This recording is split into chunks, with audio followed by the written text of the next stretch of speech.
Wakaf adalah tanda syukur yang terbaik. Wakaf adalah tanda cinta yang terbaik.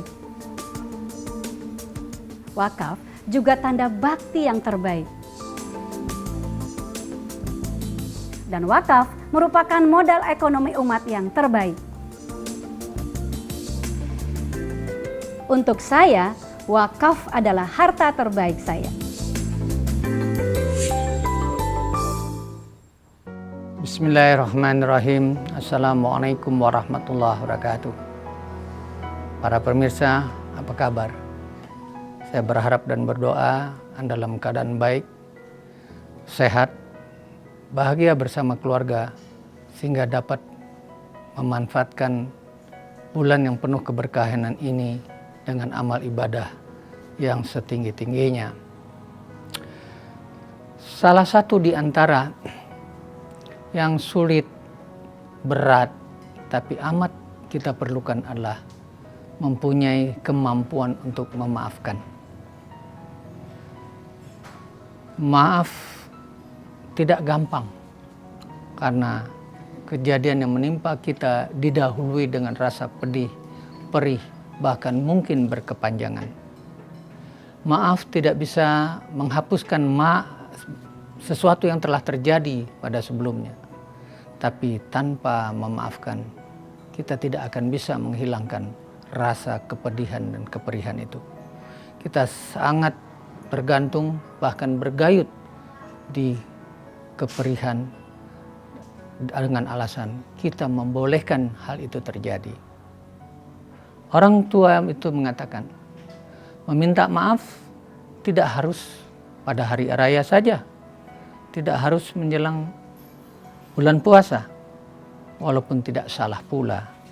Kenapa pada hari-hari yang terpenting kita justru memperkeras, meningkatkan kemauan kita untuk memaafkan, karena memang memaafkan itulah satu yang susah.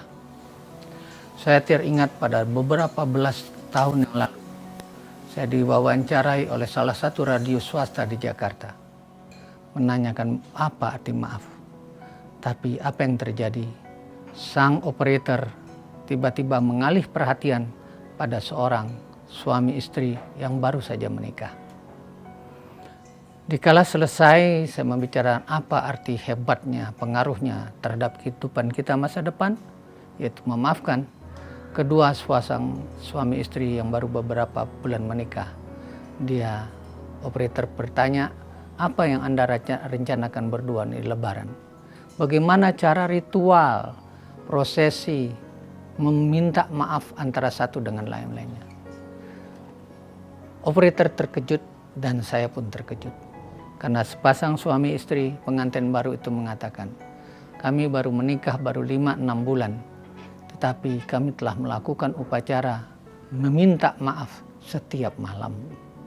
Sebelum tertidur, sang suami meminta maaf pada istrinya. Sang istri pun demikian juga. Dikala dilanjutkan, kenapa harus begitu? Adakah sesuatu peristiwa yang baik? Karena kami ingat, belum tentu salah satu di antara kami akan terjaga besok hari.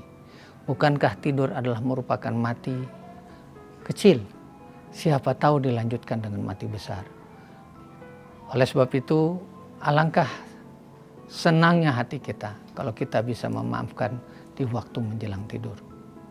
Para hadirin, para pemirsa yang saya hormati, memang berat sekali. Tetapi mau tidak mau, untuk menghilangkan rasa keperihan yang lalu adalah mempunyai kemampuan untuk memaafkan orang lain. Di selain pihak, kita mampu pula meminta maaf pada orang lain. Karena kita ada merasa gengsi, kita pernah terusik, dan sebagainya. Walaupun orang itu kita anggap kita yang lebih bersih, kita yang lebih hebat, kita yang tidak pernah melukai orang. Tapi siapa yang tahu, di antara kata-kata yang sedikit, dalam waktu yang sangat sedikit, terselip kata-kata yang menyakitkan orang. Para hadirin, para pemirsa yang saya hormati, seorang anak wanita berada di Bogor, dia tidak pernah melakukan permintaan maaf pada orang tuanya. karena dalam upacara agamanya tidak ada keperluan itu. Dan dia menganggap beruntunglah orang yang menganut yang beragama Islam untuk mempunyai ada momen-momen untuk meminta maaf. Oleh sebab itu, apa yang dinyatakan dikala dia minta nasihat, apa yang harus dilakukan untuk meringankan beban, hutang, persoalan hidup yang begitu berat, dijawab oleh seorang wanita yang bijak, tua mengatakan, kenapa kamu tak mendatangi ibumu dan bersimpuhlah untuk meminta maaf. Ketika dia lakukan, entah dengan cara bagaimana, ternyata ada satu cerita yang luar biasa yang terkenang dia sampai sekarang. Dia pernah dikala sakit di Jakarta, ibunya ingin mengirimkan semangkok bubur, tapi ditolak oleh si anak ini. Repot, ngapain? Di Jakarta pun banyak bubur yang saya bisa beli dengan menyuruh orang. Ternyata kata-kata sederhana itu sudah tersimpan di dalam hati ibunya. Ibunya bukan tidak mau direpoti, tapi ingin mencurahkan rasa kasih sayangnya yang ditolak oleh anaknya sendiri. Gara-gara satu mangkok bubur yang ditolak, ternyata menciptakan keresahan pada ibunya. Dan dikala ibunya resah, menular pada dirinya, yaitu kesulitan hidup yang tidak terbayangkan banyaknya. Sang anak, walaupun dia seorang sarjana, dia pintar, dia kaya. Tapi ada satu kelebihan dia. Dia terima nasihat orang lain untuk meminta maaf kepada ibunya. Dan hari itu, malam itulah malam yang paling indah. Karena si ibu mau dengan jujur menyatakan, aku kecewa tindakanmu telah menolak tawaranku sebuah semangkuk bubur. Dan pada saat itulah terjadinya semua persoalan menjadi selesai. Mereka berpelukan dan dia menganggap itulah pelukan yang paling istimewa malam itu. Dan besok dikala menghadapi masalah duniawi, dia sudah tidak punya rasa beban sama sekali. Para hadirin, mari kita berjiwa besar dan marilah kita punya rasa asih asa, belas asih yang mau memaafkan orang. Terima kasih para pemirsa telah mendengarkan Hotman Zainal Arifin berceloteh. Mudah-mudahan ada manfaatnya untuk diri saya, untuk Anda, dan untuk semua. Dapat menjadi bekal dalam amal ibadah kita di bulan suci Ramadan ini. Wassalamualaikum warahmatullahi wabarakatuh.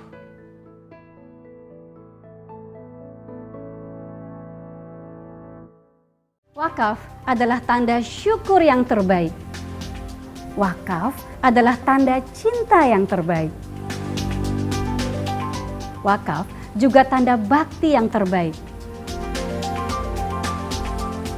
Dan wakaf merupakan modal ekonomi umat yang terbaik.